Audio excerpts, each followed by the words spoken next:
আসসালামু আলাইকুম সবাইকে। আশা করি সবাই ভালো আছেন। সবাইকে স্বাগত জানাচ্ছি আজকের ভিডিওতে। আমাদের আজকের ভিডিওর টপিক কম্পিটিটর কিওয়ার্ড রিসার্চ। আপনার যারা কম্পিটিটর আছে তাদের কিওয়ার্ড আপনি কিভাবে রিসার্চ করবেন তার যাবতীয় বিষয়গুলো আজকের ভিডিওতে আমরা শিখব। তো চলুন আমরা ভিডিওর মূল টপিকে চলে যাই এবং জেনে আসি যে কম্পিটিটর কিওয়ার্ড বলতে আসলে আমরা কি বুঝি এবং আপনি কিভাবে এই কিওয়ার্ডগুলো রিসার্চ করতে পারেন। তো প্রথমেই যদি আমরা আসি যে কম্পিটিটর কিওয়ার্ড বলতে আসলে আমরা কোন বিষয়টাকে বোঝাচ্ছি। খুব সহজভাবে বললে যে কম্পিটিটর বলতে বোঝায় যে আপনার যে ওয়েবসাইট আছে বা আপনার যে প্রোডাক্ট আছে সেই প্রোডাক্টের অন্য যারা মানে একই রকম হচ্ছে প্রোডাক্ট তৈরি করে বা একই রকম ওয়েবসাইট আছে তারাই হচ্ছে আপনার কম্পিটিটর। তো এই যে কম্পিটিটর তাদেরকে হচ্ছে আপনার রিসার্চ করতে হবে। যেমন আপনি যদি হচ্ছে যে পেট ফুড বা ক্যাট ফুড বা ফ্যাশন রিলেটেড বা যে কোনো কিছু নিয়ে যদি কাজ করে থাকেন, সেক্ষেত্রে আপনার ওয়েবসাইটের মানে সামনে যারা আসবে তারাই আপনার কম্পিটিটর। যেমন আমি যদি এখানে যাই এবং এখানে গিয়ে আমি যদি সাপোজ হচ্ছে ল্যাপটপ বা বেস্ট ল্যাপটপ লিখে সার্চ করি, তাহলে আমরা হচ্ছে দেখব যে কিছু ওয়েবসাইট আমাদের চলে আসবে। এবং চলে আসবে বলতে যে এখানে বেশ কিছু সিরিয়ালি কিছু ওয়েবসাইট আসবে। যেমন হচ্ছে প্রথমে আমাদের এটা আসলো, তারপরে এটা, তারপরে এটা।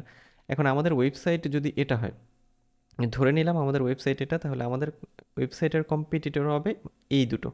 আবার এর কম্পিটিটর এটা, অর্থাৎ যেটা টপে থাকবে তার নিচে যারা থাকবে সেগুলোই হচ্ছে এক একটার কম্পিটিটর।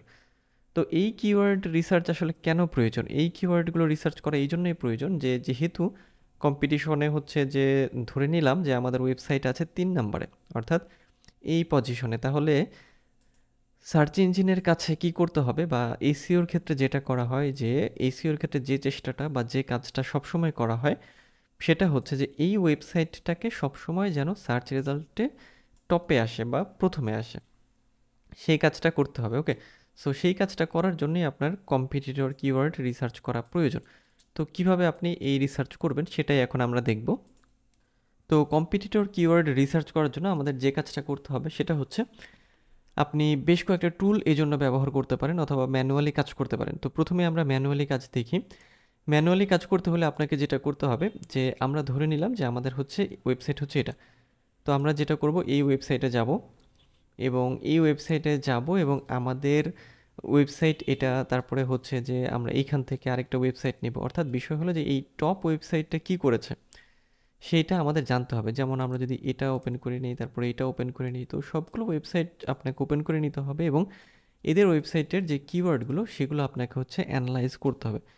সো অ্যানালাইজ সবগুলোই আপনার হচ্ছে অ্যানালাইজ করতে হবে এবং দেন আপনি হচ্ছে এখান থেকে